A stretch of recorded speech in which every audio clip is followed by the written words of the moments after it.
নমস্কার বন্ধুরা, দেখো আমি একটা মালটা গাছ লাগিয়েছিলাম আর একটা কমলা গাছ।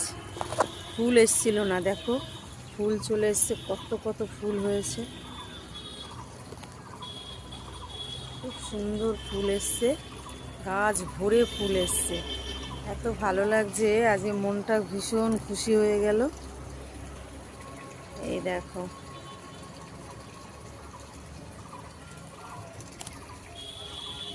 আমি এখন যেহেতু গাছে ফুল এসছে তাই একটু গাছে জল দেওয়ার মনটাও চলে এসছে। এতদিন জল দিতাম আর বলতাম যে গাছে ফল আসছে না, ফুল আসছে না, ভীষণ খারাপ লাগতো।